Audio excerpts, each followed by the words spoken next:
Hello. Can you hear me? Sir, Hear me now? sir, Yeah. sir, it's audible, sir. Yeah. I can hear you. Can you hear me? Yeah, yes, sir, yes, sir. Yeah. Sir, Okay. okay, sir, yes, sir. Okay. Great. Sir, I'm Professor Chandrasekharan, sir. Hello. Hello. Namaskar. Yeah, brief introduction about the participants, sir. We have for this skill development program, there are 20 participants from Okay. different parts of the country. At Okay. least 10 from Tamil Nadu and the other 10 from outside the state, sir. Okay. So Okay. most of them are going to be PhD research scholars, and Okay. for four participants are young scientists or assistant professor in different institutions, sir. Okay. Yes, sir. So this is about us, sir. Actually, we are so fortunate to have you as a resource person for this session, sir. Actually, we thought of inviting you as in person. But difficult. Yeah. With the COVID issues and problems here. Yeah. In Mumbai, it's too bad. So at least we are going to have another program in May, sir. We are asking you in advance and inviting you. We will inform you well in advance, sir. I think before May, I think the risk will be reduced. We can feel, sir. A small introduction about you to the participants, sir. So is man of butterfly. So he is not exaggerating, a role model for any. How a in-depth knowledge is essential. So we present day, most of the researchers are looking things bits and pieces. If one funding agency supports animal science, I am moving to animal science. If another funding agency supports plant science, vertically leaving the plant science abruptly and moving to. So he's constantly, I think he went to Bombay Natural History as a volunteer way back to 1970s. Then continuously he contributed. He became a Fulbright scholar. Without the binomial nomenclature proposed by Linnaeus, without the binomial is the sole intellectual property of Linnaeus. The knowledge about the butterflies, without Isaac, it is very difficult to document this much diversity in India. So, we, on behalf of participants, on my own behalf, on behalf of Madurai Kamaraj University, we thank sir and we welcome. With these few words, I don't want to take much of your time, so we can talk days together about your work. But I welcome you and hand over the session to you, sir, to interact with the. Okay, friends. Thank you very much, sir, for inviting me. First of all, of course, this is a pleasure meeting you all from the different states, especially from the southern states. Actually, southern states, southern India, the peninsular India is quite rich, and especially you have the Western Ghats and Eastern Ghats also. So that makes South India very rich in biodiversity, and some of the species, both fauna and flora, are endemic. Found nowhere else in the world. So that is the uniqueness of the South Indian flora and fauna and the biodiversity. And for me, as Professor Chandrasekharan just mentioned, that basically, what finally, you have to be focused. I just saw butterflies and nothing else, And of course, success doesn't come overnight. You have to keep on trying. Failure comes in, but failure there is always success after several failures. So don't worry. And then follow your heart actually. See, my mother was very angry when I left a nice Tata job. I was with Tata's and left the Tata job, and I joined BNHS. BNHS is an NGO, not paying even the quarter of the salary which the Tatas were paying me. They said, nobody will marry you. My mother said. So, but my father said that, you don't worry, let him follow his heart. And he was right. If you follow your heart, then you'll grow.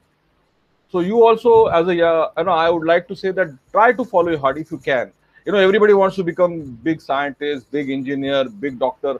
But when I joined BNH, there was Dr. Salim Ali was there. I saw how he works, and they're all birds, but nobody is working on butterflies. And I started working on butterflies. Slowly, it took time, but and butterfly showed me India. India is so beautiful, so vivid, so the kind of diversity you see in India. Possibly one lifetime is not enough to see entire India. And from for chasing butterflies, right from my Mumbai, I went to Ladakh, I went to Andaman Islands, I went to Arunachal Pradesh, Nagaland, and down south I came to Kerala, then Tamil Nadu and Karnataka. I could have never seen all these places, Goa, other places which as a tourist I could have gone, but to see the butterflies, I chased butterflies all over India, and butterflies showed me India. So, friends, I will straight away take you to what my journey of chasing butterflies and learning about them. So, let's start with that actually, and I will present now.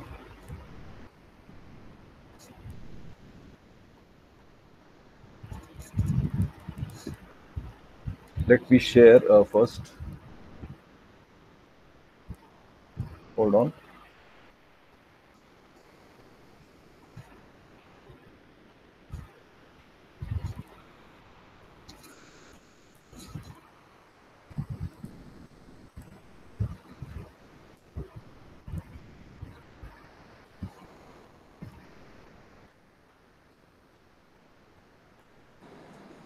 So, do you need help with sharing the presentation?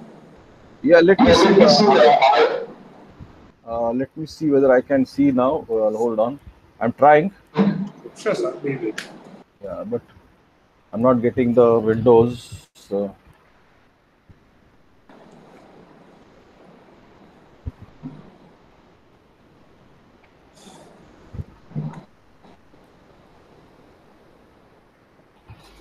Yes.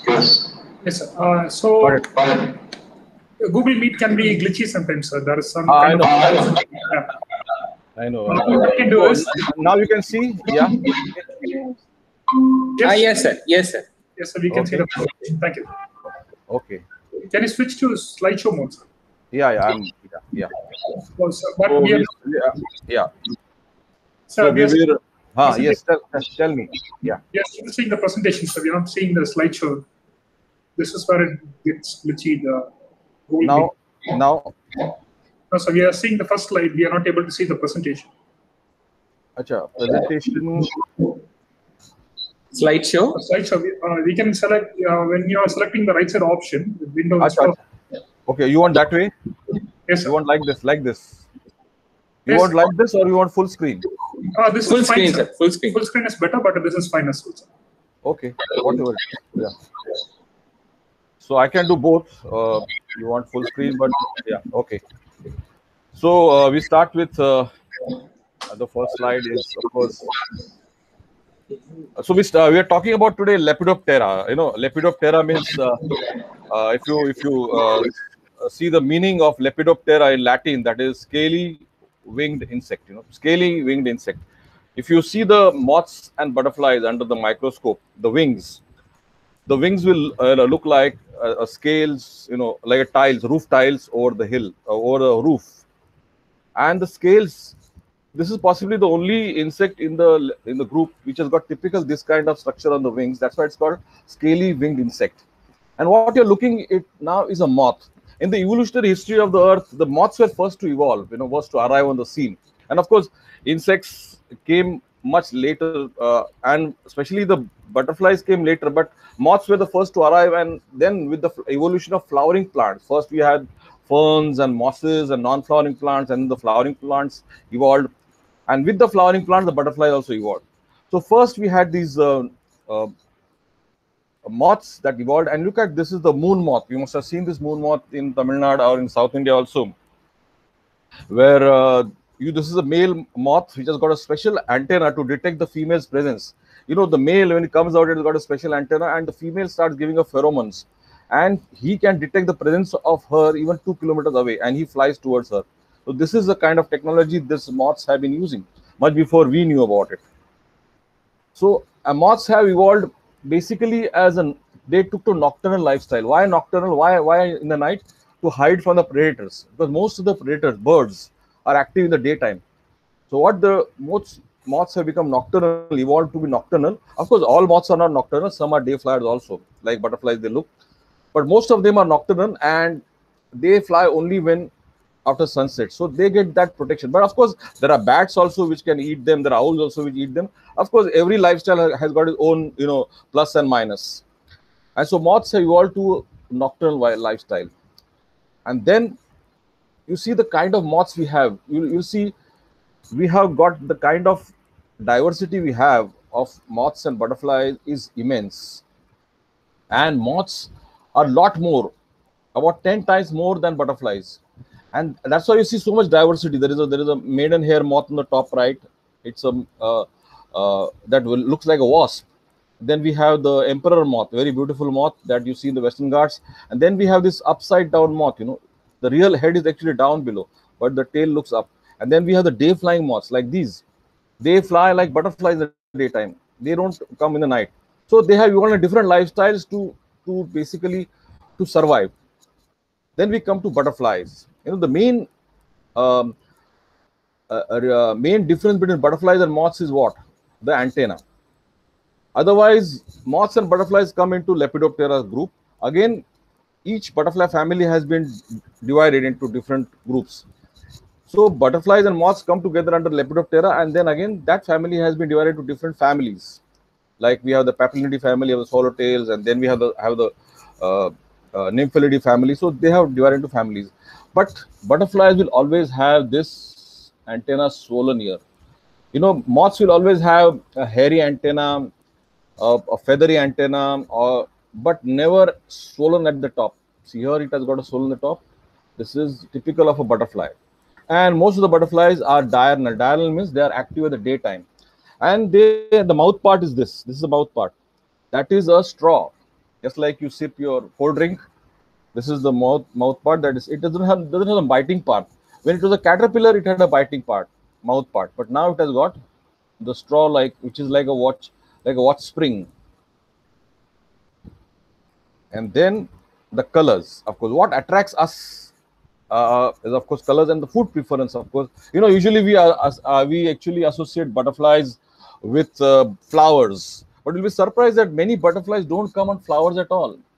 Like Rajas and Nawab, some of these butterflies, they never come on flowers because they are very high flying butterflies and they require nitrates. And where do we get these nitrates and salts? That they get from the dead animal carcasses, from the ori fruits, and from the mud puddling they do on the wet sand. They take salts.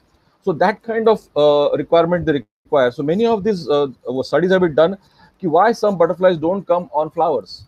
Because some are very high flying and they require certain nitrates, and that they derive from the dead animal carcasses and some of the rotting fruits also. Rotting fruits is basically a source of alcohol. It's a high speed fuel for them. But of course, butterflies, have a very important role of pollinating. Besides bees, honeybees are the best pollinators, and they are very important for the crops. We don't realize the valuable services the insects give to us. Whenever we see insects on a crop, we try to spray pesticides. But actually, majority of insects are very important to the crop because they are pollinators. If you have good pollination, you get good crops. So that's why you need to have honeybees around your honeybees and butterflies. So next to honeybees, the butterflies come as a major pollinator of crops. So they provide a very important service of cross pollination, which is very good for healthy crops. So here we have lime butterfly feeding on nectar and pollinating flowers also, and then we have the blue bottle butterfly feeding on a dead crab. So that's a difference you see in butterflies. All butterflies don't come on flowers. And colors in butterflies are which actually fascinates us. We love butterflies mainly to see. After you see those colors, they're so beautiful. But you'll be surprised that some colors are there and some colors are not there at all. Imagine. They don't exist, but you see them. How? See this butterfly, blue butterfly, that is the glassy blue bottle I photographed in Valley of Flowers in the Himalayas. This has got the blue color which is actually present in the pigment of the scales. So you see the blue color. But here you see this common peacock I photographed in Kulu Valley in Himalayas. The iridescence, the shining green you see is not a color. It is actually seen by the refraction of light. You must have seen the soap bubbles, when the soap bubbles or the petrol on water comes, you see certain iridescence, the shining, those are actually the illusion. The colors don't exist, but those are structural colors. They are caused by the certain, wavelength of light, and it's refracted, and you see them. Similarly, butterflies have the scales, and that scales cause this refraction, and you see those colors. Actually, C means into inverted commas. You actually, the colors are not there, but because of light, you see them. So butterflies have two types of colors. One is actual color found in the scale as a pigment, and another colors are basically structural colors.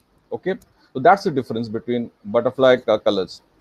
Then we come to flowers and flowering plants. I was telling that, of course, whenever you see butterfly, we think butterflies and flowers, we always associate together. But of course, as I told you, that all butterflies don't come to flowers. But the evolution of butterflies have started with the flowering plants. And butterflies and plants are very closely connected. I learned my botany with butterflies. Butterflies taught me botany. Because if you have curry leaf plant, curry leaf plant, or lemon plant in your balcony or your garden, and you'll see the common mormon butterfly coming and laying eggs on a lemon plant also, and on the curry leaf plant also. Now, if you ask a botanist, what is common between curry leaf plant, curry leaf or curry patta, or lemon plant? They'll say it belongs to the Rutaceae family. If I belong to one family, and common mormon is the best botanist. It can know all the plants which belong to the Rutaceae family, and it lay eggs only on the Rutaceae family plants only. So they are the best botanists. And I learned my botany through butterflies. You can imagine. You have to, when you start studying butterflies, you have to study plants. And like, plants are required for butterflies for two reasons. One is for source of food, nectar. And nectar is not free, basically, because plants give a reward, a service fee for pollination. The butterflies come to suck the nectar and they pollinate the plants. And then the butterflies lay eggs on certain plants only. Each butterfly species has got specific plants for their own caterpillars. The caterpillar will not eat any other plant. It will lay certain species only. It will lay eggs on. The female actually has to touch the leaf of the plant and taste it, and then she's sure that this is the plant I have to lay eggs on. Then she lay the eggs. So that's how butterflies work. Now we come to actually see how many species of butterflies are there in the world. Look at that. We have got almost 1,74,250 species of butterflies and moths so far known to science. And out of that, about 18,000 are around butterflies. So India also has got around 1,320 species of butterflies are there. And you can say about 10 times more moths we have in India. Of course, moths are not as much as only species are studied more, but there's a lot more to be known about butterflies and moths. There are a lot of scope for studies today to study on moths. And in butterflies, the biologists have classified into 6 families, the butterfly group. And the 6 families are skippers, swallowtails, whites and yellows, blues, judies and punches, and brush-footed butterflies, the nymphalids. So these are 6 families we have in butterflies, and I'll explain you about these butterflies too, how they look, and they are different, how the biologists have classified them. So now we start with swallowtails. Okay, swallowtails, you must have seen this butterfly, of course, and they are called swallowtails because swallow is a bird, and if you see the swallow bird, it has got a long tail. So these butterflies are being classified as butterflies having long tail. But of course, in this group, not all butterflies have got long tail. Look at this common rose butterfly. You must have certainly seen in South India. It migrates, and you will. I'll tell you about a crimson rose also. It migrates to Sri Lanka from Kanyakumari, non-stop flight. When we talk about migration, I'll tell you about it. But this is a common rose, and common rose is very common in South India. And see the hind wing. The hind wing has got a tail, and that's why this group is called swallowtail butterflies. But of course, common jay is also swallowtail, but it does not have the tail. So not all swallowtail butterflies have got tails, right? And I'll tell you that why swallowtail caterpillars also. Actually, swallowtail group has been classified according to the based on the caterpillars and not on the adults, because caterpillar has got a special organ called osmeterium. Only swallowtail caterpillar has got the special organ on the back of its head, and I'll show it later on. I'll explain you why this osmeterium is used for. But because that organ is present in the caterpillar of all swallowtail caterpillars, even the Apollo Himalayas has got that. Then we come to skippers. Skippers are most of them are quite drab, and you might mistake them for moths. Because people usually think that moths are drab and they are not colorful. But of course, moths are also very attractive and colorful. You see, the Atlas moth and other species are very attractive. But these are some of the skippers. Skippers are basically, they either fold their wings behind and some spread their wings. So those who spread their wings are usually named the flats actually, and some spread don't spread their wings, but they fold their wings behind. But see the antenna. The antenna is slightly clubbed and hooked also. As I said, that moths have feathery antenna, hair-like antenna, but never clubbed, whereas butterflies will always have only hair-like antenna.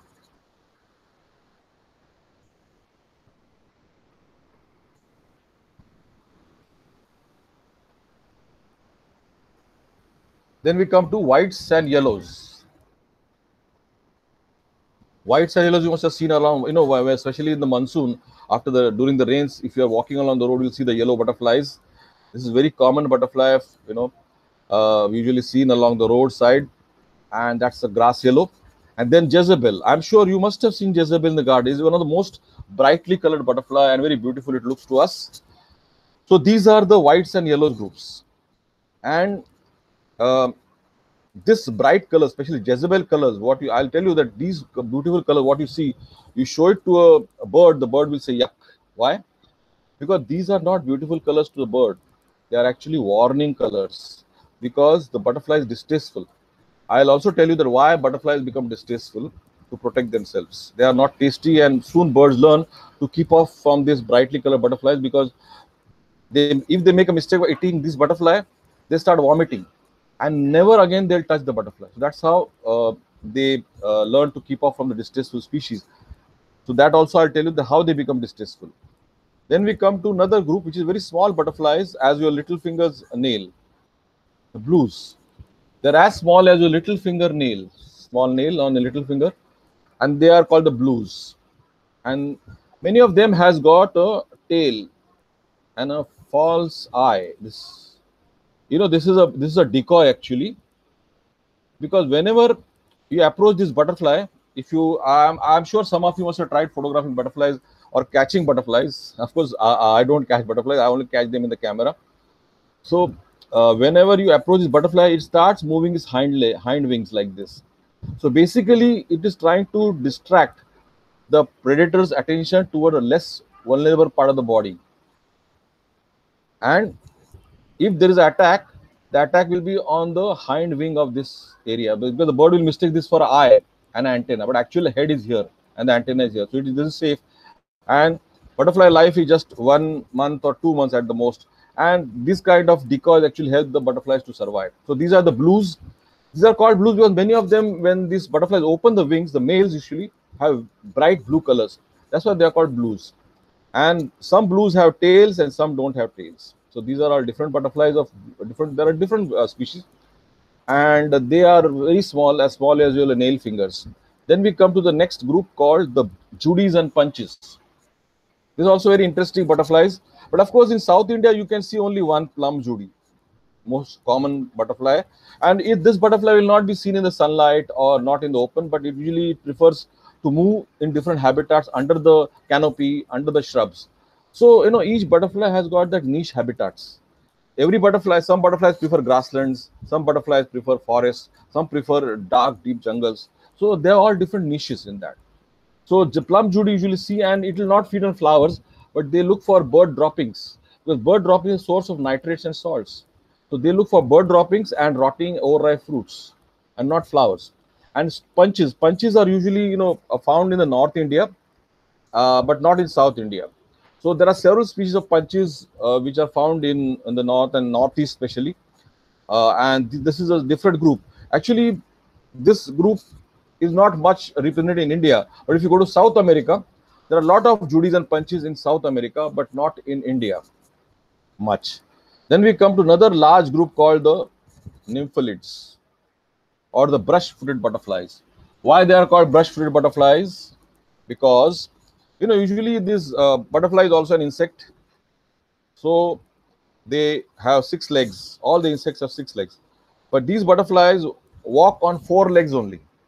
The 2 legs in the front are not used for walking, but they are very short and they have brushes on the top of the leg, short legs, and they use for cleaning their eyes and cleaning their antenna and proboscis. So they walk on 4 legs, and 2 front legs are used to clean up their eyes and mouth parts. Okay, and these are very, very large group and very beautiful butterflies, like the Baronet you see in South India. Even Gaudy Baron you will see in South India, very beautiful butterfly. And Gaudy Baron will also not come on flowers, but it will come on rotting fruits, dead animals, dead crabs, and the sap oozing from the tree, but never on flowers. And Baronet, now in the summer season, you will see a lot of Baronets in the forest area. So now you see why we have this kind of diversity. We have lions, tigers, elephants. You know, not many countries in the world have this kind of diversity, the mega diverse. India is a mega diverse country. You know, we have rhinoceros, we have elephants, tigers, lions, leopards.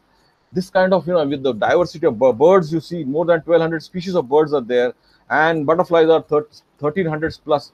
Because you see this kind, see the color of the map. The map is so colorful. Why? And India is one of the 17 mega diverse countries in the world. Not every country is blessed with this kind of diversity. We are very lucky. You know, we have everything. We have the ice-capped mountains in the Himalayas. We have the deserts. We have got the forest. We have got the islands in Lakshadweep Islands are there. Then we have the Andaman Islands, and we have got forest in the Western Ghats, in Nilgiris, and then we have in entire Western Ghats you go, or you go in northeast, like the Arunachal Pradesh and Meghalaya and Nagaland. The forests are so beautiful. So that makes the northeast a hot spot for butterflies and entire biodiversity actually. And then the Western Ghats also, right from the south of Gujarat to Kerala and Tamil Nadu.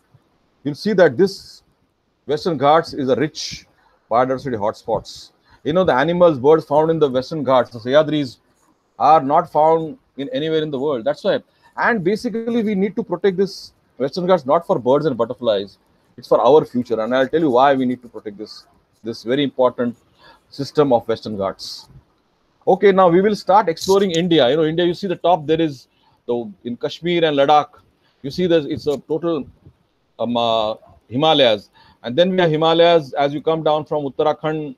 Then Nepal is there in between. Then we have the Sikkim, the little state we have in India.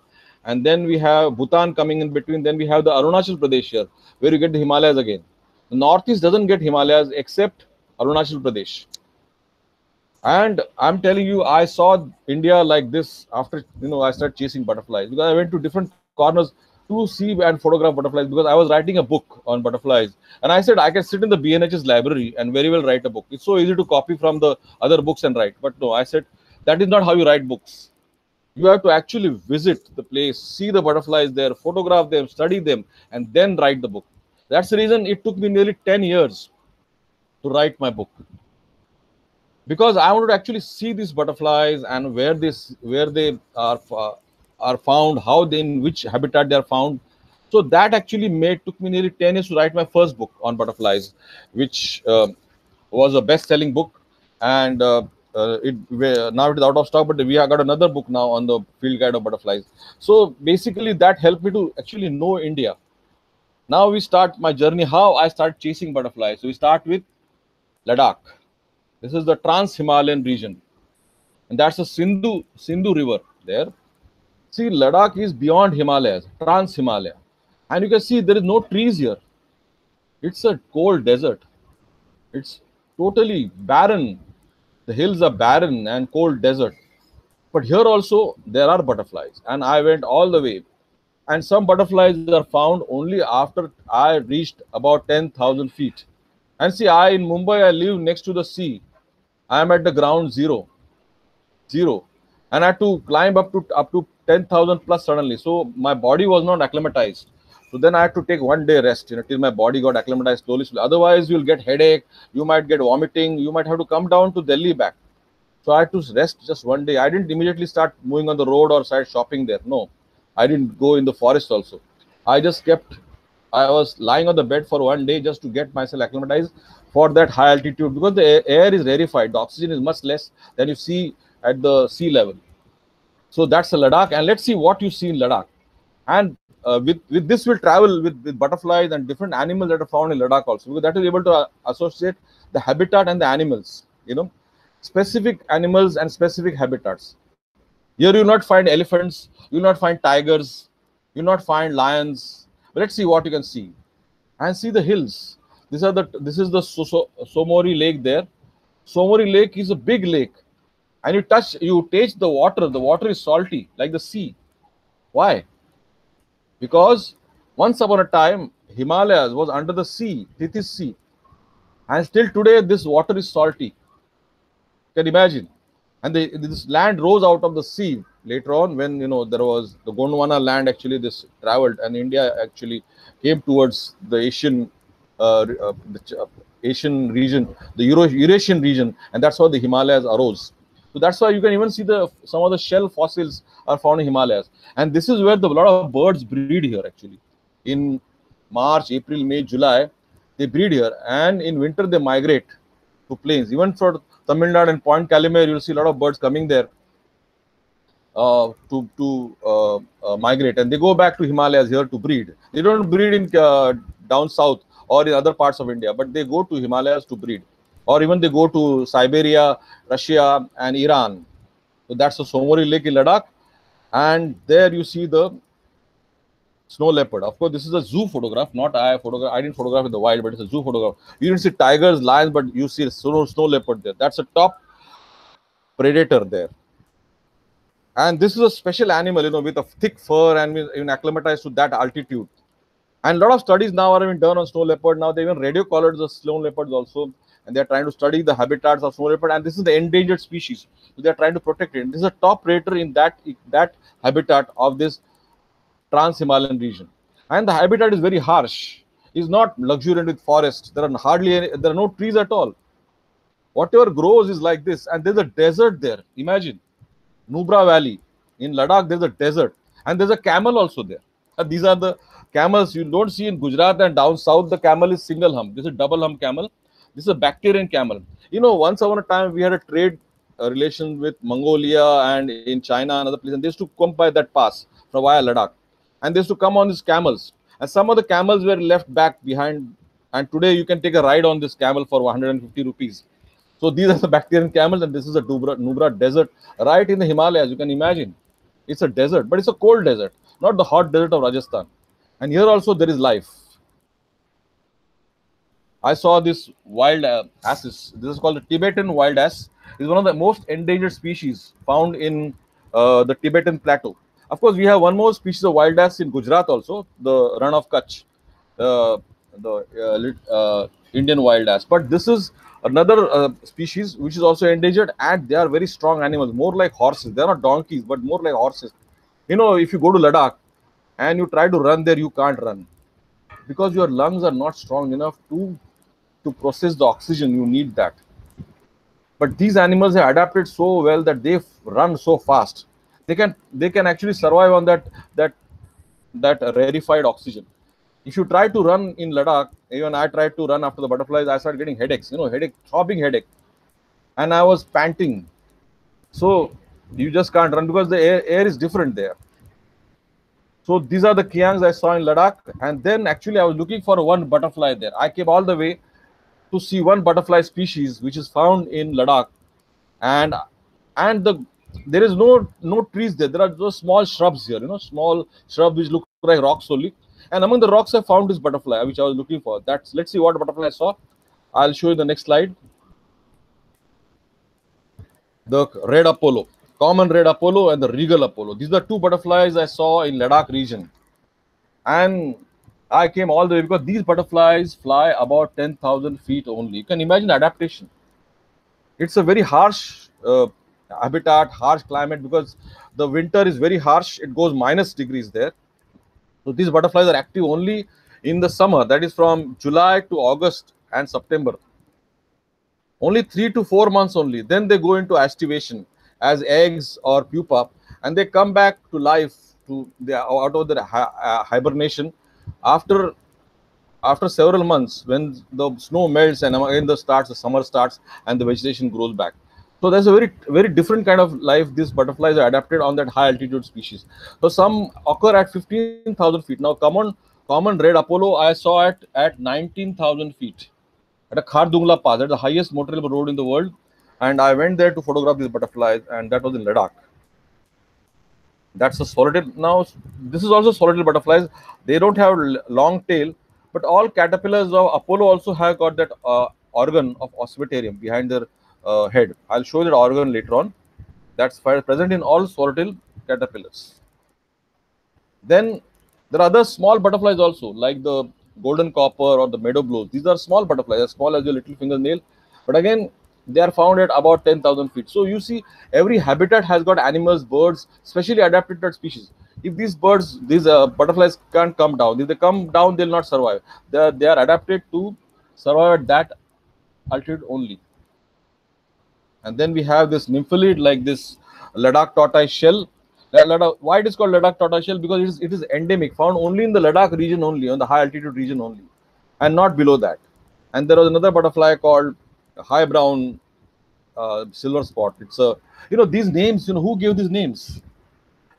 These names are given by the English, the British officers. When before independence, when the British was ruling India, a lot of English officers were actually posted in India, and that time there was a fashion of collecting and studying butterflies. And even the English officers, collected butterflies and they studied butterflies. And that's the time, not only they studied butterflies seriously, but they also gave the English names. So all these English names have come from there. And these are common English names. Of course, these butterflies have got scientific names also. But these are the English names which they gave, because some of these butterflies are found in other places also. So everybody can recognize what species are in Pakistan. The butterflies are called the same name. Even Bangladesh, the same name. Sri Lanka, the same names are there, the common names. So we can identify what butterflies are found in other countries also. So the common names are very important. That way, our Latin names are also important, but Latin names are sometimes confused to the layman. Then now we are crossing the Himalayas. You see, these are the Himalayas. There's a forest there. In Ladakh, there was no forest. We were in the Sindhu River, the river that comes from China actually, and comes into India. Now we are crossed over the Himalayas, and we have come to the wetter part of Himalayas, not as dry as Ladakh. But the trees are different. These are coniferous forests. There are no broad leaves. Let's see what animals are found in this, because this is a very different forest actually. All the leaves are needle-like, because they have to withstand the harsh climate of extreme cold and extreme hot also. It becomes very hot. If you are trekking in Himalayas, you have to cover your face with sunscreen. Otherwise, you'll get black nose. Your skin will start peeling off from your nose and cheeks. So you have to cover your face with sunscreen and moisturize it well, because it's very dry and hot at times, very hot. And if you go to Himalayas now, especially April, May, June, the entire Himalaya is covered with these beautiful flowers of the rhododendron flowers. It's so beautiful. And the rhododendron flowers, if you go even Manali also, you can get even some nice juice of these flowers. Of course, the leaves are toxic, but they sell the leaves, the flower juice, and that's the rhododendron flowers. And the bear there is a Himalayan black bear, not the sloth bear found in South India and Central India, but this bear is different. Now look at the animals are different. That's the Himalayan bear, and then we have the butterflies there also, the skippers here. These are the skippers. We have a snow flat found in South India also, but it doesn't have the spots in the white area. The white area is totally without spots, and that's a different species of snow flat. And then we have swift there. Why it is called straight swift? Look at the spots here. The spots are arranged in a straight line. That's why it's called straight swift. The skippers have got this kind of flats and swifts, different kinds of butterflies. This is one of the most difficult group of butterflies. You can learn slowly if you're interested. Yes, it takes time. Even I find it difficult sometimes to identify swifts and skipper butterflies. I must confess to that. And we again come to solitary butterflies. Now, this one Apollo I found near Kulu at about 8,000 feet was a common blue Apollo. This is the only Apollo that is found below 10,000. Very handsome butterfly, very beautiful with the blue spots. And another beautiful butterfly was a yellow swallowtail. Yellow swallowtail is found in Russia, Siberia, even England also. Very different subspecies, but it is found in the Himalayas also, because Himalaya has got a Palearctic fauna. The weather is Eurasian. It's like Europe-like weather, not what we have in the plains of India. Plains of India is oriental region, it's very hot and humid, but Himalayan is different region. So we have different butterflies there. You come down to Himalayas, you'll have different butterflies there. So habitats are very important. The altitude makes a difference. So at different altitude, different butterflies are found. Then we come to these butterflies. You must have seen common rose or crimson rose around South India. They also look like this, but these are the butterflies found in the Himalayas, and they have very long hind wing, and they have got these beautiful red spots. But as I said, you show it to a bird and the bird will say yuck. Why? Because these are distasteful species. When these butterflies were caterpillars, the mother had laid actually the eggs on poisonous plants, and the caterpillars can not only digest the poison, but they assimilate the poison in their body to make themselves toxic. So birds don't eat them. And always the caterpillars and the adults have bright colors to warn the predators that keep off from me. If you try to eat me, you will suffer. And soon the birds learn this mistake and never again they touch these butterflies. And these bright colors are actually very, very, they indicate, they are called warning colors. They might be beautiful to us, but they're warning colors. And birds soon learn to keep off from these butterflies. And they have these long tails. And why they're called windmills? Because they move very, when they're flying, they glide actually almost on the Himalayan valleys. I can see these beautiful butterflies just gliding slowly, like like the windmill blades.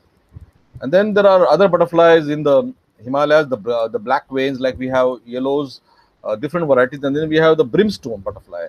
Brimstone is found also in Europe, and this brimstone was a butterfly which gave the name butterfly to this insect group. The common name of butterfly came from this butterfly called the brimstone, because if you go to England, the winters are very dull and drab and boring, and people are waiting to get rid of it when the winter will get over and when the spring will come, when the sunshine will come, and we'll see flowers and beautiful warm weather. And the first sign of spring in Europe is that you see this yellow colored butterflies flying. When this yellow colored insects start flying, they are very happy. And these are called, these butterflies, this insect, the butter colored fly, means butterfly, and that's how the name butterfly came to butterflies, by these brimstones, the butter color fly. Of course, all butterflies are not brightly colored and beautifully colored because their habitat is different. Now these butterflies are not found in the forest, not found in the green leaves, but they are found in the rocks of the Himalayas, and that's why they have very drab color, and the pattern is such that they almost disappear among the rocks. So this kind of pattern is basically adaptation to survive in the habitat. So that is how a creature, animal actually slowly adapts to have the adaptive coloration to survive in that habitats. Suppose one of the babies get bright colors in this habitat, they'll be eaten up. So only those will survive which has got this drab colors. That's how the nature selects. So these are the butterflies called the satyrs, and the rock browns are found only among the rocks, the rocky cliffs, and not in forest. And then you have the beaks. Club beaks and common beak are found in Himalayas also, and in the Nilgiris also. You go to Nilgiris, you'll find the common beak and club beak there also, and the club beaks are found in Himalayas also. Why they're called beaks? Because the mouth part is pointed. That's why they are called beaks. Why club beak? Because see this pattern on the wing, it's like a club, one entire club. And the common beak, this club is broken. It is not entire, it is broken here. See, here it is entire, here it is broken. So that's how you identify between two different species. One is club beak, another one is common beak. That is how even the Latin name differs from these. Now we come to subtropical forest. We are coming down from Himalayas slowly, but still it is subtropical. It's not entirely tropical. Let's see what animals are found in this forest. The red panda. If you happen to go in near Darjeeling and Nepal and Sikkim Himalayas, you might be lucky to see red panda. This is actually a cat bear, a bear-like animal, but with or maybe you can say cat-like animal, and stays on the trees only. It doesn't come down, and that was some of the animals require good forest because they live only on the trees. They don't live on the ground. And this is the state animal of Sikkim also, and there I also found some interesting butterflies like the green owlet, the skippers with a beautiful green color, and a flat which is very large, almost as large as a matchbox. You can see it sitting on the matchbox cover. So this was a flat, the large flat it's called, and found in the Himalayas. Don't worry, don't try to remember the names. This is just an introduction to you, so don't worry. If you are interested, then slowly start remembering the name. Otherwise, just an introduction to what kind of diversity we have in India on butterflies. And then if you are in Himalayas, this beautiful little sapphires, these sapphires again are small as a little fingernail, and they are so beautiful. They are green, they are blues, and they are golden. And only males have this colors actually. The females have got actually brown color with yellow bands. So that's how the difference between the dimorphic, the male has got different color, the female has got different colors.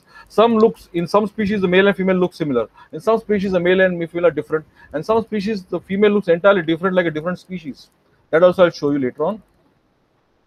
And now we come to nymphalid. Look at the group, this beautiful group. This is the nymphalid groups. And we have the eastern couriers found in Sikkim, Himalayas, and in Arunachal Pradesh. Of course, Western Ghats and Sahyadris have got about 333 species, almost 335 almost species. But if you go to northeast, right from Sikkim, Assam, Arunachal Pradesh, Meghalaya, Mizoram, they have got more than 900 species out of 1300. You can see that kind of diversity we have in northeast. But of course, the endemism is more in South India than in North India. The endemic species are found only in South India more than in North India. And these are some of the species. Eastern Korea, the male is different, and this is a female here on the right side. And then we have very handsome butterfly called a large silver stripe. And then we have the Indian purple emperor. And this blue color, changes. As the butterfly moves, the angle of light changes and the blue also changes. Sometimes you don't see the color, sometimes you see the color. That's very interesting. Now we come to the foothills of Himalayas. We are in Corbett National Park, and this is the Ramganga River. Let's see what you see here in this forest. And now see, the flora has changed. There are no coniferous forests here because we are coming much below altitude. According to the altitude, the flora has changed, and the animal also will change. Let's see what you see in this river. The gharial. Gharial is a crocodile found in North India, and this is a fish-eating crocodile. See, you see the crocodile in Tamil Nadu also. You can go to Madras Crocodile Bank and can see all these crocodiles there. But in wild also, you go to Rangantittu, down south, so you'll see Rangantittu, you'll see the crocodiles there, right there. And in Kaveri rivers, you can see some of these crocodiles there. That is a freshwater crocodile. This is a fish-eating crocodile, endangered species found only in North India. And the male has got a knob like this. See on the knob of its snout. And it is like a pot. In Hindi, it is called ghada. Ghada means pot. And that's why name gharial.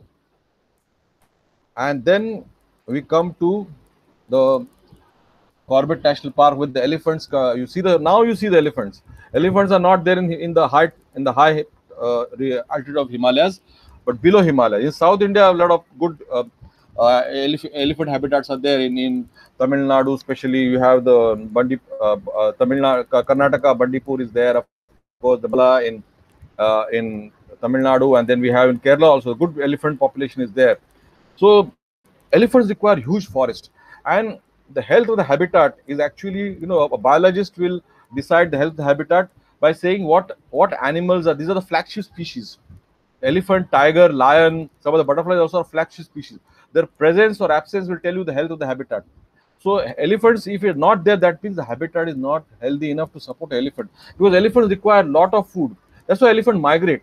If they stay at one place, they'll destroy the forest. So they have to migrate from one place to another place. And earlier, when I was with BNHS, we had done a project in Madhumalai for 10 years. We put a radio collar in the elephants, and we found that elephants travel right from Kerala to Goa. That's a long route for them, but they travel because they have to keep on moving. If they remain at one place, they'll destroy the forest. And elephants also help to grow the forest back, because they eat the seeds, and out of the seeds, the forest germinates. So that is also important. So these are very important animals in the forest, health of the forest. Now we come to Terai. Terai region is again below the foothills of Himalayas, near Nepal, Assam, and even Uttar Pradesh. You see the Terai region. Let's see what animals are found in this region. That's a golden langur. Golden langur, very handsome langur, found only in the northeast, in the Bhutan border of Assam and Bhutan border. And then we have the rhino. That's again in the northeast, especially. Of course, some rhinos were translocated in Dudhwa. From Nepal, they are translocated, but that's where you can see different kinds of orchids also. Of course, South India also has got beautiful varieties of endemic orchids, right? Especially the Eastern Ghats and the Western Ghats. And the northeast also has got beautiful flora. And the forest is beautiful. You know, right in South India also, you go to Parambikulam in Kerala or in Madhubalai, the forests are beautiful. We have in the Western Ghats as well as Northeast. And these are actually support the biodiversity. You know, the real richness, because some of the butterfly species and other fauna actually depend on the richness of forest. If the forest is bad, these species will not survive. They will disappear with the forest. So that's the reason we need to protect the forest. Like hornbills, this is the wreath hornbills in Northeast. Now these are found only where the huge trees are there. You know, if you go to Northeast in Parambikulam also, the trees are so tall and big. So these are the trees with the hornbill nest. They don't nest on the trees like the crows, but they nest inside the trees, make the hollows. And the presence of hornbill actually indicate the health of the habitat. And there we saw different kinds of butterfly, like the all king. All king is a very handsome skipper butterfly, found in South India also in the Western Ghats, and is found in Northeast also. And then we have the swift. Now, you know, these swifts are different kind of brown butterflies. And how we identify them? We identify with these spots. The placing of this spot, the 2 spots here, and this 4 spots here, and 3 spots here. Accordingly, these butterflies are identified in this group of skippers, and that makes the identification sometimes very difficult and confusing. But slowly, by practice, you learn them. But they are very important. And skippers have very long proboscis, and they help in pollination of flowers. And then in the Northeast, we see the beautiful swallowtails, and they are called the dragon tails. You know, they look like dragonflies actually, very small butterflies. And in the first, you'll think that they are dragonflies only, but then you go closer, you see that they have got antenna. Dragonflies don't have antenna. Butterflies have got antenna. So here you see, and this is a green dragon tail on the right with a slight greenish here, and this border is very equal border. And this is a white dragon tail, but the border slightly expands at the tip. It's not even, and this is white stripe. It is not greenish. Here it is greenish. So these are 2 species of dragon tails found in Northeast, and then there are endangered species of butterflies called the Bhutan glory, and we have a Kaiser Hind also. I don't have a photograph here, but Kaiser Hind is another butterfly which is endangered. And then we have 5-bar swordtail. 5-bar swordtail is found only in Northeast, and again in Western Ghat of the south of Goa, Karnataka, Kerala, and Tamil Nadu. That's another beautiful butterfly. And then we have more swallowtails coming. Swallowtails are the handsome group of butterflies. We have chain swallowtail. You know why it is called chain swallow? It is known because of this line of spots here like a chain. It's called the chain swordtail. And in South India, we get a spot swordtail. The spots are here and not the chain. So that is the chain swordtail found in South India. Then we have the veined jay in North India. And then we have the common jay. Common jay found in Northeast also and in South India also. And then we have the golden birdwing. The golden birdwing is one of the large butterflies. And in South India, we have the southern birdwing. This is a male butterfly and this is a female butterfly. Very large butterfly you might see in Tamil Nadu also, in Nilgiris and in Madhumalai and Kerala you will see, Karnataka you will see. Up to Goa you can see. And in part of South Maharashtra you can see, but not in Mumbai region because the forest is not healthy enough to support this butterfly. So we don't have this beautiful birdwing butterflies in Mumbai. And golden butterflies are found only in the Northeast in the Himalayas, not in South India. South India we have southern birdwing. Then we come to other group of butterflies, the sawtooths and the Jezebel. Jezebel are very beautiful butterflies. You see the common Jezebel in South India, but not these Jezebels are found only in the Northeast. And there are some butterflies which are not now butterflies. This like Jezebels are not eaten by birds. They are distasteful. As I told you, they are toxic. They have toxic poison of the plants which the caterpillars are eaten. So birds usually learn to keep off from these brightly colored butterflies. And some butterflies which cannot digest the poison, but they have ability to mimic. And genetically, they evolved to look like these butterflies. They mimic. And the birds mistake them for the toxic butterflies or distasteful butterflies, and they will not eat these butterflies also. So this kind of mimicry happens in nature among the butterflies. And then we come to some of the blues and punches again. These are silver line butterflies. These 2 butterflies, the long banded silver line and the club silver line. Why it is called long banded silver line? Look at this line here. The center line is long band, and all the other lines join to this long band. That's called long banded silver line. This is a club silver. Why club silver line? Look at this line here. It is single line standing out. It has got a long band here also, but other lines don't join here. This line is not joining here. It is broken here. But this line stands out, so that is called club. And here this club doesn't stand out alone, but this line stands alone with other lining joining. That's a long, but that's how butterflies are different. Different species are differentiated. And then we have these beautiful punches here, but these punches are not found in South India. We have only plum judy in South India. These are again North Indian species, mainly in Northeast. And some of these nymphalids found in South India as well as in Northeast. The blue crow is found up to Andhra Pradesh sometimes in the west, in the Eastern Ghats, but not in Tamil Nadu. But these are the palm flies. Palm flies, different species are found in South India, but not in. This is the species found in the Northeast India, Sikkim, Assam, Meghalaya. And then we come to other nymphalids. Some butterflies found are only deep, dark jungles, not in the grasslands, not on the open areas. And to see this butterfly, I had to travel inside a dark, deep jungles. And those in South India also, the wet jungles have got what? Leeches. Plenty of leeches everywhere. And in Northeast India, leeches not only on the ground, but they fall from the tree also.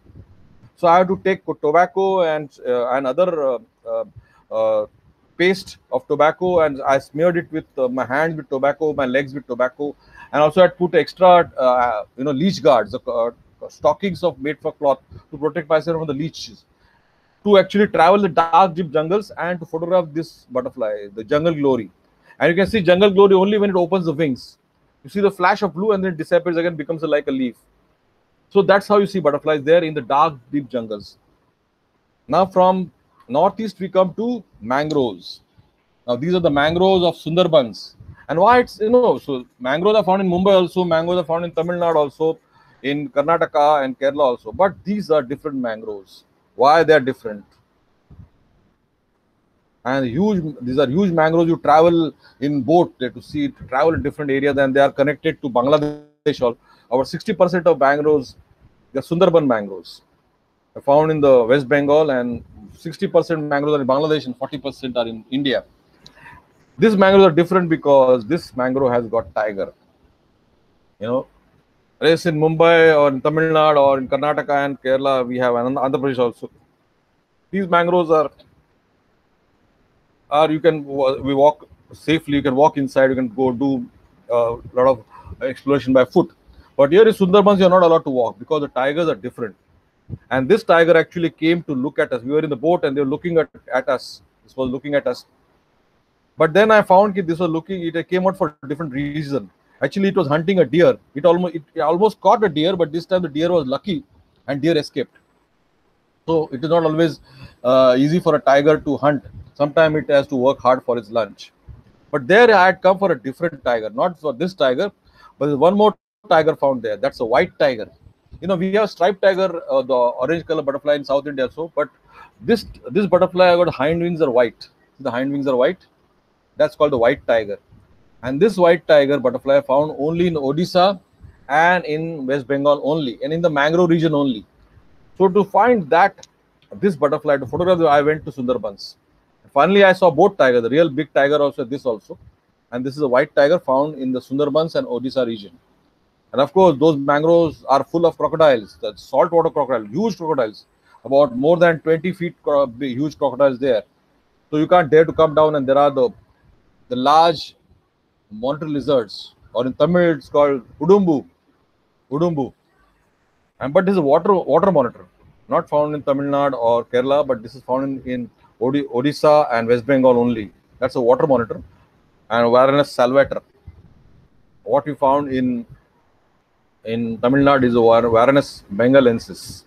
That's a common monitor, Udumbu, in Tamil. Of course, this was a water monitor there, and they grow almost 6 feet long. You might mistake it for a crocodile. And of course, Sundarban is full of different birds also. But you have to keep on looking. It's a huge area, and you have to keep on searching. It's not easy. And animals are not easily seen also. You have to keep on searching. And this is the brown-winged kingfisher. Then we have the white-collared kingfisher, and nothing else. You can see the fiddler crabs. Even the behavior of fiddler crab is so interesting. Each male is defending his territory. And it's called fiddler crab because, one claw is very large and one claw is very small, and keeps on, waving the claw like, come on. That's what it's called, calling crab also. It calls. And if the other male comes in territory, there's a fight. And the loser has to run back in its hole. and not come out. Only the strong male will remain and will attract the other females. That is how it happens, and that behavior of crab is very interesting. Now from the east we come to the west. On the border of from Bangladesh we come to border of Pakistan. This is the Thar Desert. Look at the desert. Some, of course, we have the green patches here like this, just after the rains actually, you get some greenery here. And here also you can see butterflies. Yes. So as I told you, butterflies are found everywhere in different habitats. Right from the Himalayas, as I came down, now we are in desert. And that we have the Arabs here. That's a large Arab here. Arabs are found in Tamil Nadu also, Karnataka also. And in the area where it is very dry, in Karnataka or Tamil Nadu, you'll see Arabs here. And this are found in Rajasthan also, in Gujarat, Rajasthan, where arid region is there. So butterflies actually indicate the habitat, where what is they'll find different species are found in the specific region only. So presence of certain species will actually tell you the quality of habitat or what type of habitat is there actually. So scientists and biologists can study and monitor these species just by studying this kind of flagship species. And then we have the little orange tip, very beautiful butterfly found only in the dry arid regions of India. It is not found in northeast, not in the forest, but open grasslands and dry regions only. So as you said, that the butterflies are different species adapted to different habitats, and their presence actually tell you which habitats they are. Now we come to the Sal forest of central India, the Gangetic plains, and this is a Sal forest, not the teak forest. This is the Shorea robusta. Shorea robusta is a sal it's a sal tree, very tall and strong tree, much taller than but the teak tree doesn't grow in North India. The South India, the teak tree grows, and in the north the sal forest, the sal grows. And this is the land of the tiger. In entire world, you can see tiger only in India like this. An open gypsy. See, people are photographing them. This is not a zoo or a safari. This is Tadoba National Park in Maharashtra, and we have similar Tadoba National Parks in Madhumalai, and we have in Bandipur and Nagarhole, and then we have in Corbett National Park. So the Bandhavgarh also in Madhya Pradesh. So India is the only place where you can see tiger at 10 feet. Nowhere in the world. And this credit goes to the Forest Department of India. Of course, they have protected. Whatever you say about Forest Department, but they have done a good job of protecting this tiger. This is the national animal of India. And nowhere in the world, there are tigers in Malaysia, Indonesia, and other parts of the Southeast. They all ate. The Chinese ate up all these tigers. They killed it for the medicine. Now tigers are surviving only in India like this, safely. And now tiger has become a big industry. There are so many hotels have come up, so much employment is generated. And there are so many people employed to protect the tiger, to do a guide, tourist guides. The villagers are looking after the tourist industries. So this animal is now a big, much more than just a wild animal. It's a industry itself. And of course, Nepal has also some tigers, and Bhutan also has got. Bangladesh also has got tigers.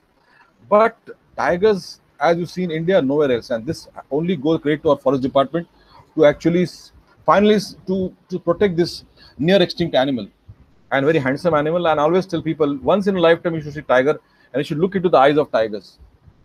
You try it, you'll never be the same again.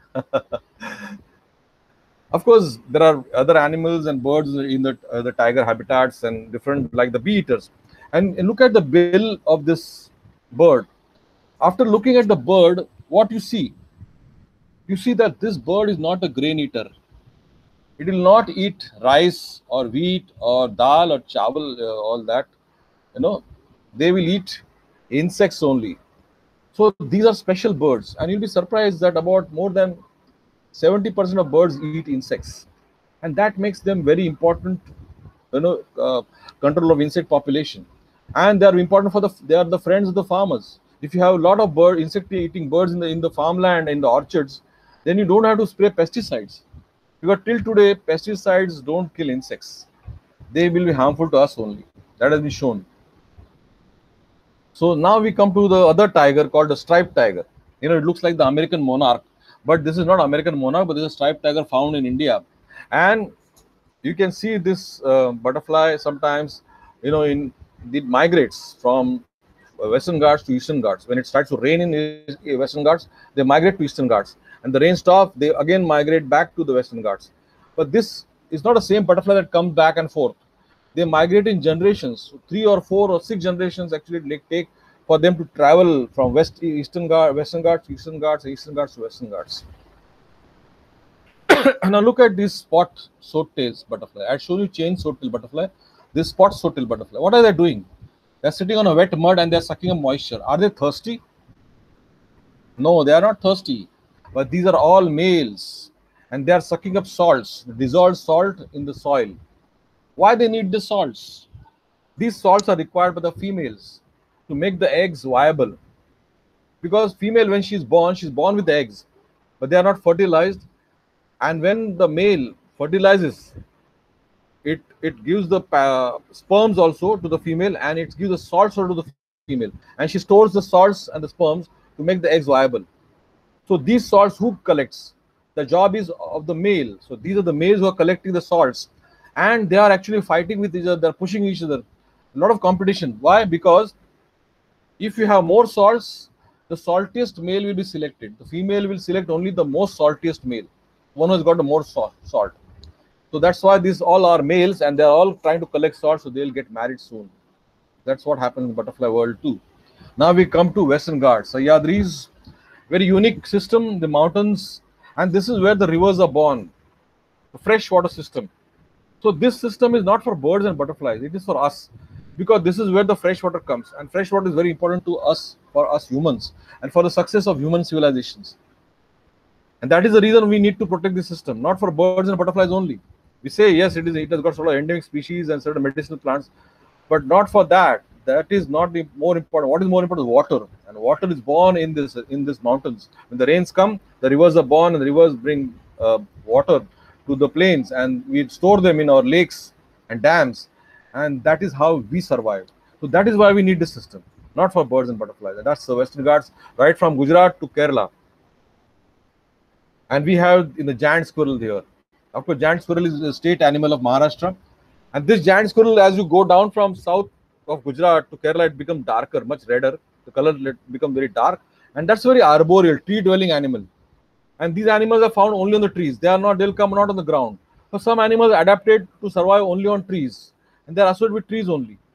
So if the forest disappears, the animals also disappear. So that is very important. Then we come to prince of the jungle, the leopard. Leopards we have in Mumbai also. Mumbai we have the national park, the Sanjay Gandhi National Park, about 100 square kilometers. And we have leopards right in the middle of the city. So and it's very tenacious. Tiger has gone from Mumbai and from area near, because nobody killed it. But the forest is not good enough to support a tiger. Tiger requires a lot of prey base of deer. But leopard can survive on eating crabs also, frogs also, dogs also, goats also, pigs also, whatever it. And sometimes it attacks human beings also. But leopard is very adaptive. That's why it has survived. But tiger cannot survive in degraded forest. So the presence of certain animals and absence of certain animals are important. So for a scientist, not only presence, but only absence of any animal is also important to actually study habitat and the quality of habitat. Now we come to the largest butterfly in India. And where this butterfly is found in India, the largest butterfly in India in South India. This is a southern birdwing. It is a female. It's 190 mm, and the female is large, 190 mm. From this wingtip to this wingtip is 190 mm. And that makes it the largest butterfly in India. The male is much smaller, the female is very large. And then we come to the smallest butterfly of India, the small grass jewel. It is smaller than a little finger's nail. It is almost 12 mm, and it is found in all over India almost. In South India also you'll find them. Usually in the small grass flowers or on the roadside you'll see it. You must have not seen it, but now if you want to see it, you really go down and sleep on the road to see this butterfly and photograph it. That's the smallest butterfly in India, small grass jewel, 14 to 12 mm. And this is the largest southern birdwing is 190 mm. And this is a butterfly called commander. I was talking about the naming of butterflies. When the British came to India, and the British officers who studied butterflies also, while They were posted different parts of India. The hobby was to collect butterflies. They not only collected, but they named also. And you'll see that many butterflies are named like Commander, Sergeant, Sailor, Commodore, because these were named by the British officers. Obviously, they'll use all the army and military ranks. So many of these butterflies are named by this Commander, Sergeant, Sailor, because these were named by the British officers. That's why we got our common name. And if you're in South India, you should always, and Western Ghats especially, this is one of the beautiful butterfly called the Malabar banded peacock. Very beautiful butterfly. And this was photographed in Karnataka when I was in Samilan Shetty's butterfly park in Bedwai in Karnataka. So, but you can see this butterfly is in Kerala also. You can see in Tamil Nadu also. So, and a very beautiful butterfly. And this is endemic to South India only. It's found nowhere else in the world. Only in South India, right from south of Maharashtra to Tamil Nadu and Kerala, or nowhere else. So certain animals are called endemic, found only in that region only. And then there's another butterfly also found in South India called the tree nymph.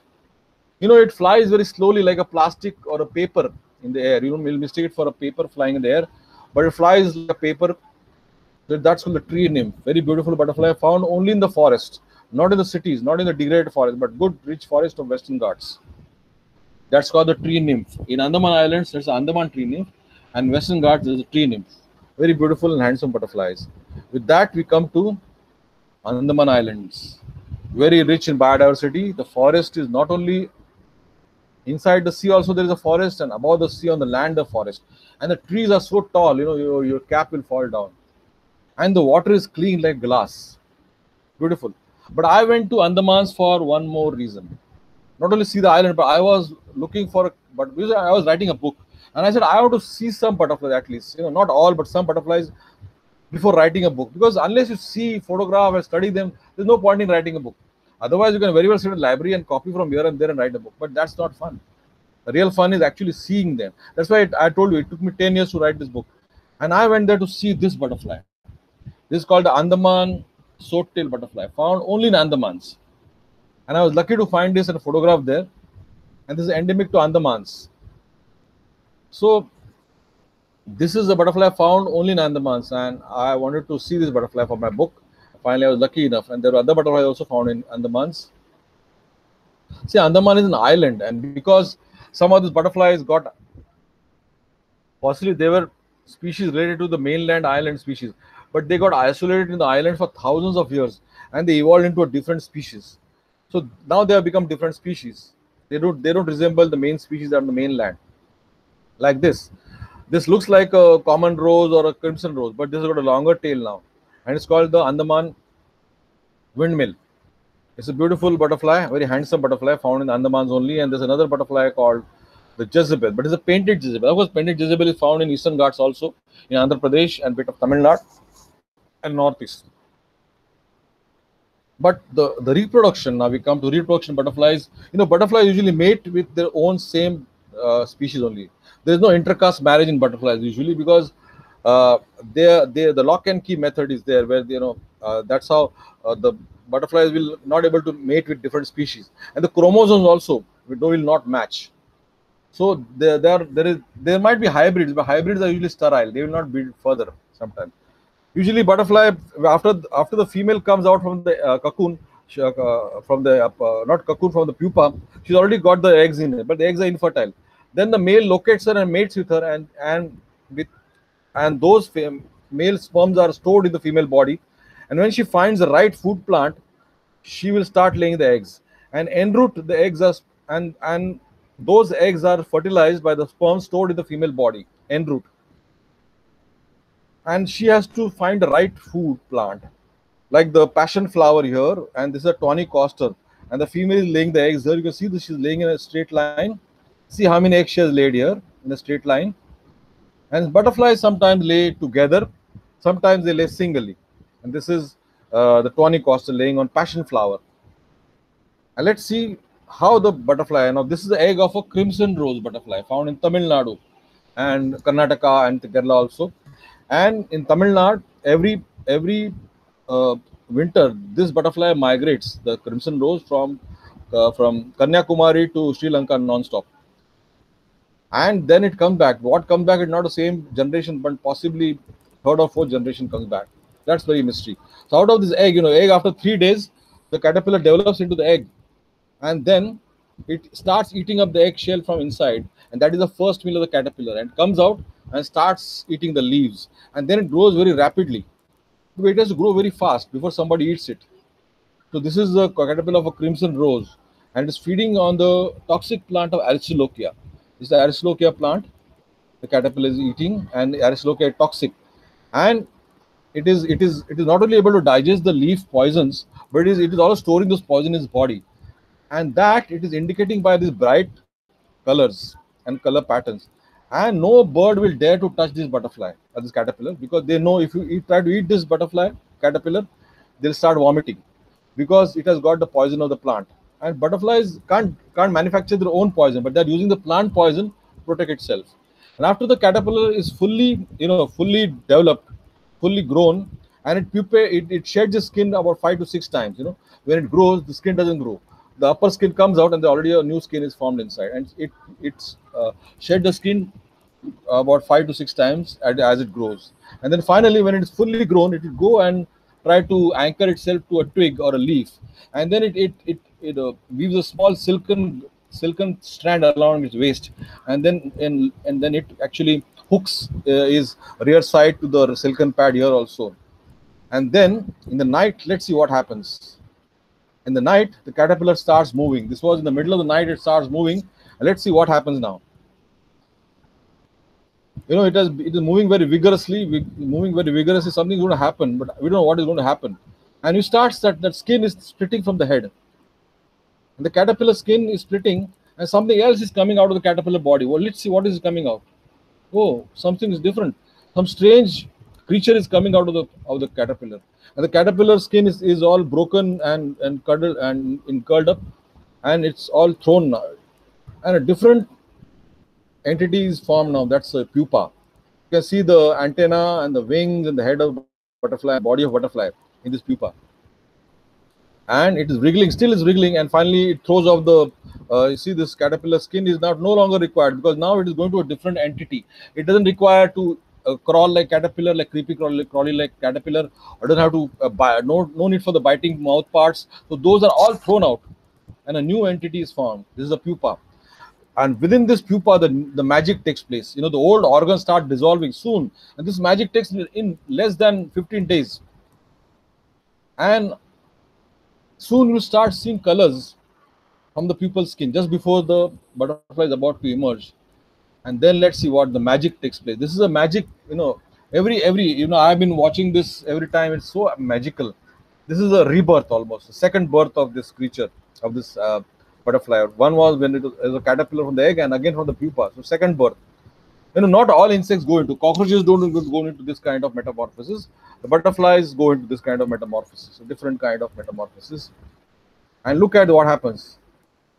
On the 13th day or 14th day, the flap opens and somebody's there inside. Who is it? Look at that. Somebody looking into, waiting, and slowly pushes.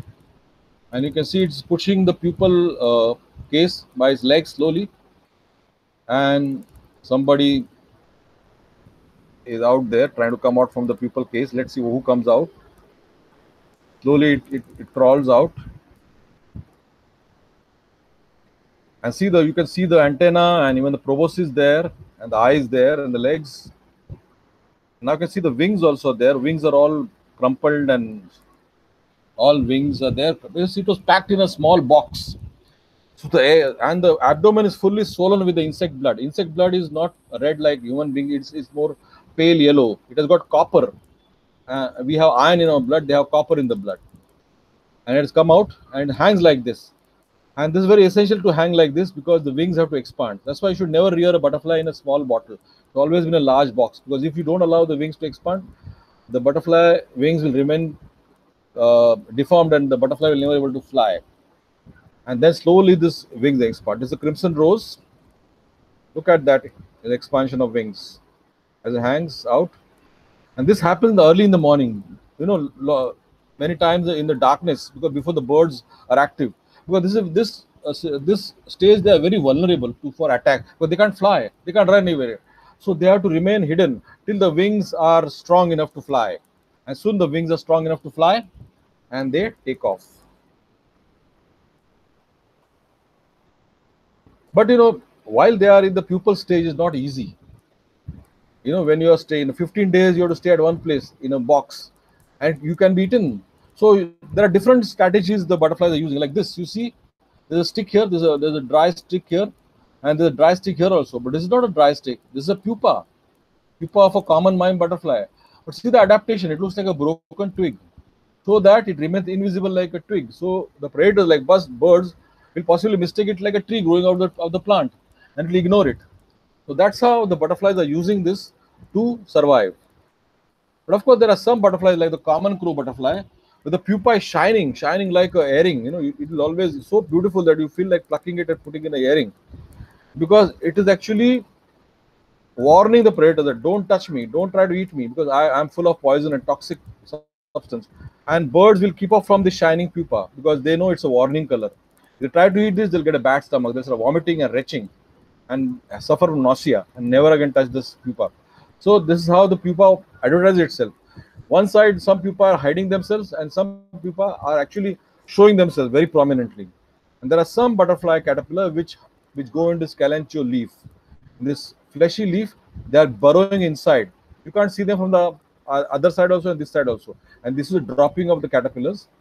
And this is a pupa caterpillar of a red PRO, and it is burrowing inside the leaf, so you can't be seen and remain hidden inside. There are different strategies the caterpillars use. Now look at this strategy. Can you see the caterpillar? This is like a feather. The feather part actually makes the caterpillar invisible because there are no shadows. The ground hugging structures. No shadows means you can't be seen. Even army structures are designed of no shadows. They are low structures. That means the design is such that if the shadow is cast, you'll be seen. So you have ground hugging structure. So similarly, it has got this kind of feathery structure, so no shadows. And even it has got a yellow line on the top. So this matches with the midrib of a leaf. So when the caterpillar is sitting in the middle of a mango leaf, it is almost invisible. So who told the caterpillar to sit in between the leaf? That's a mystery still. It's a behavior. Then we see another adaptation here of the oak leaf butterfly. That's a orange oak leaf found in North India, and South India you have the blue oak leaf. This butterfly is a classic example how the nature sculpts, the nature designs. It has designed this butterfly's wings exactly like a dry leaf. And when it opens, it lies open like this. Why like this? Because when this butterfly is attacked by a bird, the butterfly starts flying, blue, start flying, and suddenly it will go and sit among the dry leaf or a dry twig and become a leaf. And the bird will start looking for a blue butterfly. That it can't see because the butterfly has become brown like a leaf. So this is how a simple trick helps the butterfly to survive. And that is the oak leaf butterfly. Very, very classic example that how the nature sculpts, and this adaptive coloration. And the butterfly also will always sit upside down, like a leaf is the petiole is stuck to the main branch. So that's another adaptation. And one more adaptation, I was telling you that having a false head and a false antenna. So the predator's attention is diverted towards less vulnerable part of the body. The real head is here, real antenna is here. But whenever the predator approaches, it starts moving the hind leg. And many times this butterfly will lose this part of the tail. But that will not harm the butterfly. Because this is just a part of the wing. And that will not harm the butterfly. The butterfly can still fly. The real body is here. That is very important and very delicate. That should be protected. And then some butterflies have got this false head and and this has got a false eyes, the common evening brown. So if there is attack, the attack will be on the edges of the wing. That will save the butterfly. So that's the other trick, to deflect the predator's attention to a less vulnerable part. If the attack is there, so that they are actually attracting the attention of the predator to attack here. So the butterfly remains safe, because their life is hardly for a month or two. So that is good enough for the butterfly to survive. But of course, butterfly life is not easy actually. It's not just flying beautifully and sucking flowers, nectar, nothing like that. Because there are predators. There are lizards waiting there. There are frogs. There are toads. There are tree frogs. And there are specialized wasps that actually catch the caterpillar. They sting them with the paralyzing venom. They take them to their nest to keep them paralyzed, and they're eaten by the baby wasp. So there are specialized parasitic wasp also, like these. You see this white pupae on the commander caterpillar is all hidden by this white pupae, and these pupae are come from the body of the caterpillar. Here also the Nawab caterpillar has got this cottony pupae below it. The caterpillar is doomed. What has happened is the wasp mother, the female wasp had the long egg-laying tube. It is like a doctor's hypodermic needle, and it injects the eggs inside the caterpillar's body. And these caterpillar eggs hatch inside the caterpillar's body. The butterfly eggs hatch inside the caterpillar's body, and they start eating the caterpillar from inside. But they will not harm the vital organs to keep the caterpillar alive. But slowly the caterpillar starts dying, and just when it's about to when they pupate, the caterpillar dies when they come out, and they emerge. And this parasitic was emerged from the caterpillar's body and not the butterfly. And these today, world over, the scientists are not using pesticides. They are trying to cultivate these parasitic wasps to control the harmful pest species of Lepidoptera or other insects, because they have realized that pesticides don't kill insects. You must have remember. You might remember the famous case of Kasargod in the border of Kerala and Karnataka, where they sprayed endosulfan on the cashew plantations. Endosulfan is a deadly pesticide. It can kill insects. But that year, when the pesticide was sprayed by helicopter, and there are villages there, and human beings live in the villages, and that year, those women who were pregnant, who gave birth to children there, all the children there were born with deformed limbs, no legs, no hands, no eyes, no ears. Why? Because endosulfan was sprayed there for the cashew plantation, but that affected human beings. And this was genetic deformity. Even the medicines can't cure it. And that happened. After that, endosulfan was banned in Kerala, but it was still used in Karnataka, Maharashtra, other places. Now today, because the Supreme Court order, endosulfan has been banned.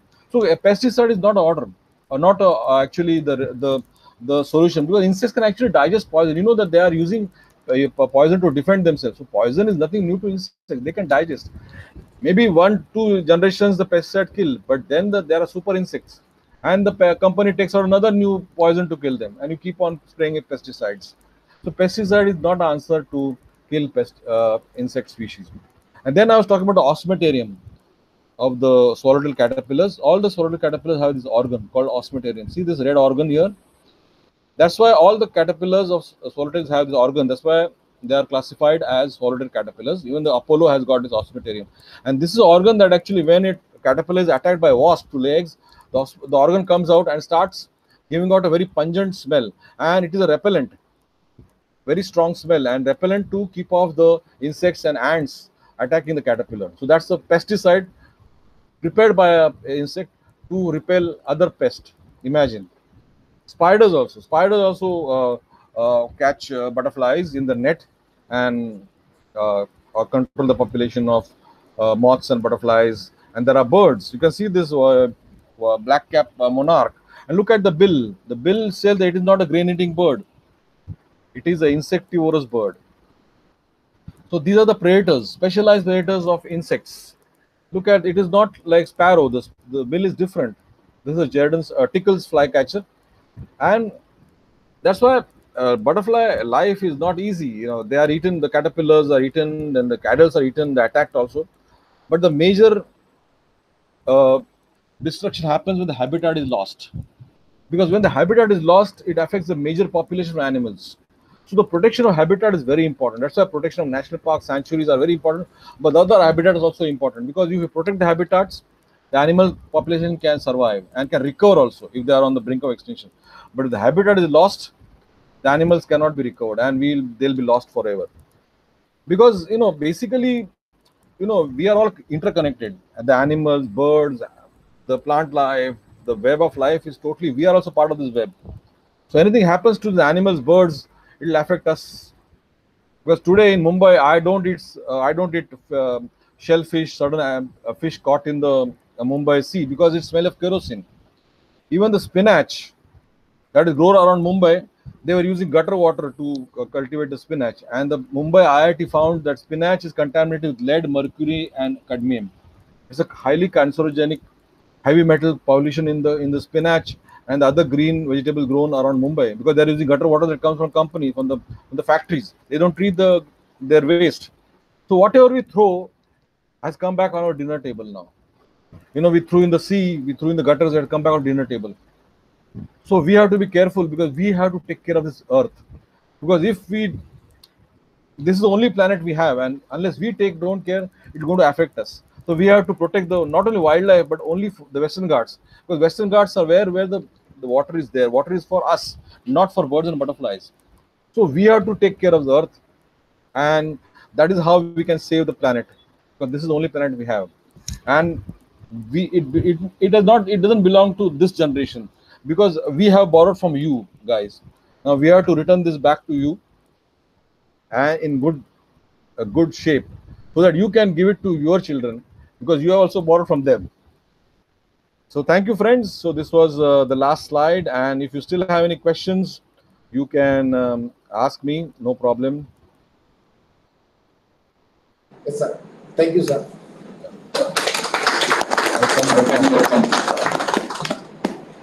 Sir, yeah. Questions you have? When you have any questions, Sir? Yeah. Sir, very nice, colorful presentation, sir. Thank you. Sir, I have one question, sir. Yeah, tell me. The lifespan of butterfly, sir. Every butterfly species, any change in lifespan, sir? Actually, you know, butterfly, as soon as they emerge from the cocoon, from the pupa, the female is already carrying the eggs, and males are waiting there. Actually, immediately they mate, and the female will start laying the eggs. That is the first job, the first duty of the butterfly female. And after that, you know, if they're eaten by birds, nothing happens. It is that dispensable. And if they survive about a couple of 2-3 weeks or a month, and that's all. That's very short life. Yeah. But of course, some butterflies hibernate, like Apollos in Himalayas. They hibernate not as adults, but they hibernate as pupa. When the winter comes, the temperature goes minus 30 degrees. So to survive that, they go into aestivation. And even desert species also, some go into aestivation. Even the Atlas moth, the largest moth, I found a pupa in January. Near Mumbai, I found a pupa in January, and I carried the pupa at home. I said it'll come out and nicely photograph it. So then in January, February, March, April, then May, we were having a project in Madhumalai, Wildlife Sanctuary on elephants. BNHS project was there. So I had to go and meet my friend there, Ajay Desai, was working on elephants for radio telemetry. So I took the pupa to Madhumalai Wildlife Sanctuary. I hung it on my window and I was waiting to come, and I was photographing elephants there, but it didn't emerge. So then I came back to Mumbai, and in August it emerged. So I had collected a pupa in somewhere in January, December, and it emerged in. So they can actually prolong their life by aestivating or hibernating if the weather conditions are not good enough. They can prolong. It's called diapause. Diapause. Yeah. Thank you, sir. And they migrate also. I didn't tell about migration. The migration happens in actually South India. I was telling about this butterflies migrating from Kanyakumari to Sri Lanka. And it's in summer, you'll see hundreds and thousands of butterflies sitting at one tree. Sometimes you must have seen them. And those are actually migrating butterflies. They take a stopover. And when the weather is good, they'll keep on moving again. Again, they'll stop over. That happens. Yeah. Sir? Yeah. Sir, we know that animals survive by the adults. Sorry? Animals? Animal or the... Yeah. Sorry. Yeah, no problem. Yeah. Yes, sir. Sir, I was saying like any animal, they survive by the adaptation. So they develop different strategy to adapt environment. Correct. So the question is, okay, so sir, they must be having some correlation or something like related to the environment factor. So my question is like we know that in a diversified fauna, we have different color, like specifically insect or the butterfly. So like we can predict that color, like how at the local scale or at the global scale, what is the the climate factor or the climate variable that correlate with the color? Yeah, right. Yeah, actually, you'll be surprised that there are different color forms in butterflies. One is dry season form and wet season form. So the pattern changes. Like a common butterfly called peacock pansy. If you see in wet season form, the underside is plain. Doesn't have any pattern. But when dry season comes, the butterflies will emerge in dry season. get a leaf-like pattern. It looks like a leaf, dry leaf. Or even the common evening brown, when it is a wet season, it has got an eye-like pattern. But when the dry season comes, they look like dry leaves. So that dry season and wet season forms are there in distinctly in butterflies.